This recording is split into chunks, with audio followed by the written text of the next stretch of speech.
my name is Roman. Welcome or welcome back to Side Page. Today I'm going to be talking about the problem with recently published Jamaican books, right? And by recently published, I'm going to say from 2022 and maybe 10 years back, right? And by Jamaican books, I mean books that are supposedly centering Jamaican identity or culture. And then what I mean by problem or issue is that these books don't hit, right? Or they just stray too far from the mark, that it's disappointingly hilarious. And listen, I'm not intending any disrespect, but I am going to be very brutally honest in this video with my thoughts and my feelings on this topic. This video is not to bash authors who are writing Jamaican stories or attempting to write stories. I'm just going to keep talking about the problem, and I'm like, until the problem is solved and until I get a book or other Jamaican readers get a book that they can resonate with wholeheartedly and it hits something deep inside your soul properly, I'm going to keep talking about this, because this issue is very close to my heart, because I want to read a book where I can see myself in, not just like a black woman or some other form of my identity. I want to see a Jamaican story, and I want to see it done right, and I want to see so many elements come together and everything be done as well as possible. Unless somebody is discussing this, then like they're not gonna fix it. So we're gonna talk about that. The books I'm going to be referencing in this video are Witches Steeped in Gold, These Ghosts Are Family, When Life Gives You Mangoes, Your Quarter Dark, Hurricane Summer, and The Day I Fell Off My Island, right? And before I begin, I want to thank Latoya from Jamaican Girl Reads over on Instagram for sending me These Ghosts Are Family to read and to read and discuss in this video. Originally this video was supposed to be a reading vlog, but it didn't work out, so we're just gonna do a discussion. So I want to thank her for sending me that book. And I also want to thank Kiki from If This Is Paradise. Listen, Kiki went through so much stress to publicly read Hurricane Summer, and without that I would have still made this video, but I just feel like that added something to this video because I had another book to reference in this video and to add more context to when I'm talking about issues, right? So Kiki, thank you for your sacrifice. Let's begin. The first issue is that these books are published abroad, mostly by big publishers in like mostly the US, but then we also have British books, and then we have Canadian maybe. So they're published abroad by these big publishers. When these big foreign publishers pick up this story, they are looking for stories that they can publish to their target audience, right? And their target audience, unfortunately, is still white people. Their major audience is they're still trying to publish books that is palatable by white people over in the US or over in the UK or over in Canada, right?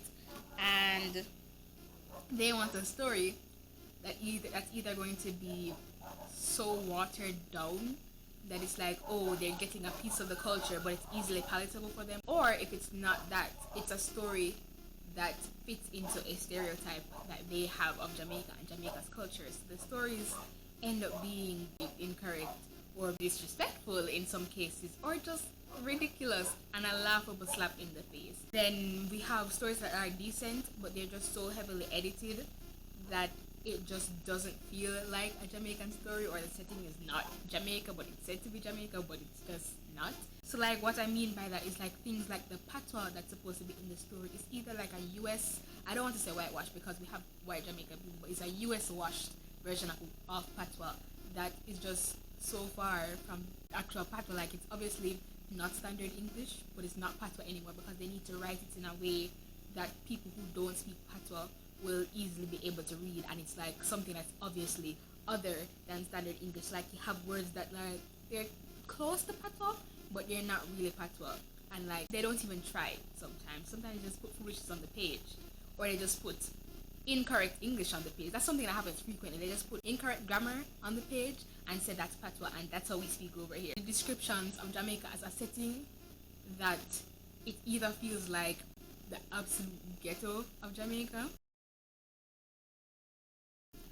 or it's a vacation paradise that's just so average or so general that it can just be anywhere and you can just imagine the story taking place anywhere. And for the generalized setting, I'm going to talk about When Life Gives You Mangoes.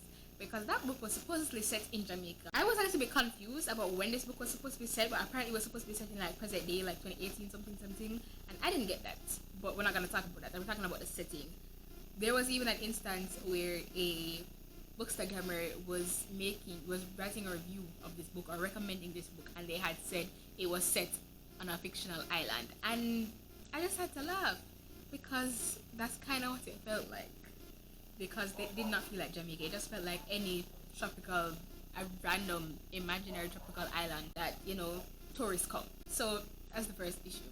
The second issue is the fact that these stories are being written by diaspora writers, and before my name start get called, it start get dragged over Twitter, say Romy say diaspora writers must not write about Jamaican culture. So re. I did not say that.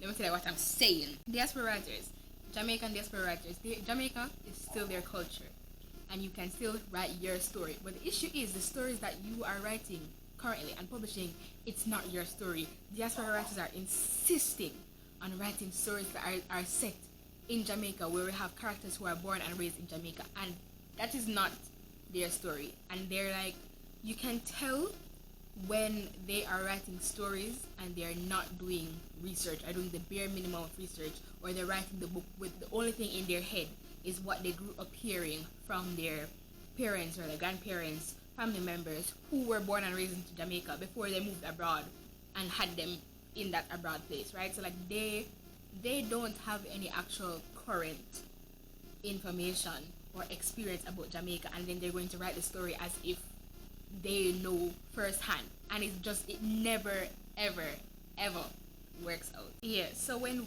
we readers who were born and raised in Jamaica and are still living in Jamaica are reading these stories that are supposed to be our stories about characters who were born and raised in Jamaica and still live in Jamaica and are experiencing hardships in Jamaica, it's not connecting, because our story and the fictional story that you said it's supposed to be like our story is not the same. It's not on the same level. It's not on the same wavelength. It's just not that. So either write the diaspora story or write the book like how somebody who is not of Jamaican heritage would write the story.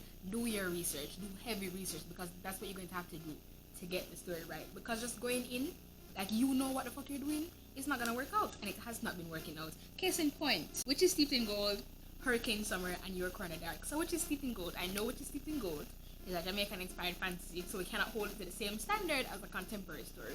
Then Your Corner Dark, the author was supposedly born in Jamaica and then moved to the US when he was a child, but he must have moved from he was like 2 or something. Otherwise, send the man to jail, because there's no way this man grew up in Jamaica and wrote that book. Send him to jail. So yeah, Which is Steeped in Gold. I'm gonna be honest with you, I didn't like this book. Some of it was because of the Jamaican elements that did not work out, and some of it was just the story itself. And I did a review on that book, so you can go watch that. But we're gonna be talking about Jamaican elements, and there weren't big issues with the story, so I'm not gonna talk about this one for long. So the Jamaican inspired language that was used in the book, or the Patois inspired language that was used in the book, it was just kind of ridiculous. It was stupid and it didn't make sense, and it was off. It wasn't working. And then we had pieces of Jamaican culture or pieces of Jamaica that was inserted into the story, like animals found in Jamaica and plants found in Jamaica, that were just factually incorrect. Like I remember reading the story, and one of the main characters, because we follow 2 girls in Which is Steeped in Gold, right? One of the main characters went to like a swamp or something to go and find something and tried to avoid alligators. And I don't know why, but that one detail stuck out to me, because we don't have alligators in Jamaica. We have American crocodiles and nothing else, unless they are brought in for like a zoo or some attraction or something. Natural inhabitants of Jamaica, just American crocodiles. So when she said alligators, I was like, no, that's incorrect. And it's a small detail, but it was still an issue if you're going to be writing a Jamaican story. And then now, Your Corner Dark. This story was just blatant disrespect to Jamaica, to Jamaican culture, and to Jamaica's citizens. Because how are you going to, with an honest conscience, write this story and just misrepresent Jamaica like that and just not feel bad about it? Like, how did this book get published? And then we have readers, like first of all, we have diaspora readers, and then we have readers who are supposedly Jamaican and then moved from Jamaica, just like the author, who were praising this book, pushing this book on non-Jamaican readers, just telling them, oh, this is what Jamaica looks like, and just, you're just skewing their views on what Jamaica is.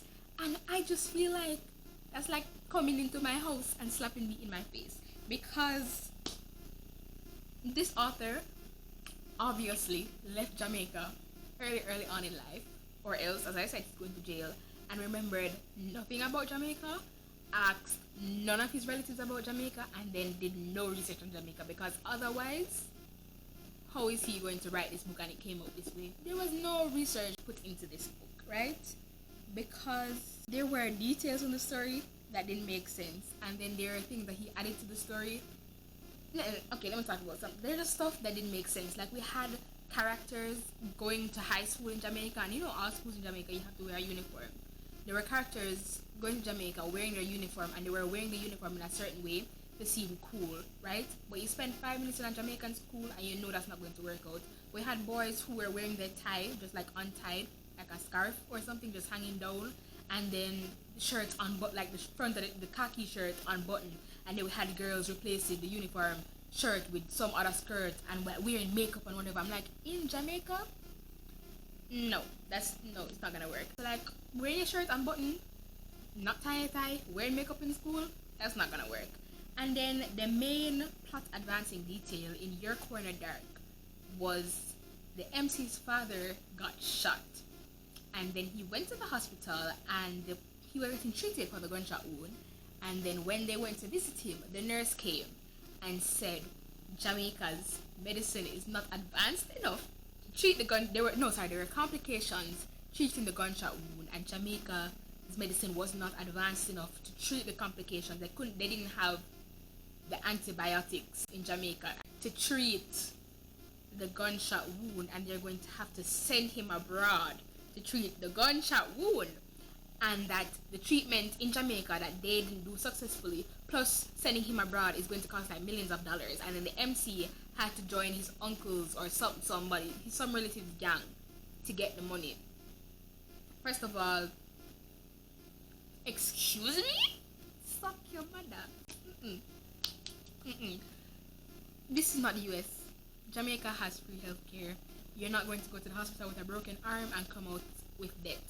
Jamaica has free healthcare, especially for gunshot wounds. And then to say that Jamaica cannot treat gunshot wounds, Jamaica cannot treat gunshot wounds. Suck your motherfucker. Because listen, Jamaica's hospital workings, admittedly, is not the best. It's kind of shit. But the actual medical capabilities of Jamaica, we're pretty alright. We're doing great. We're doing okay.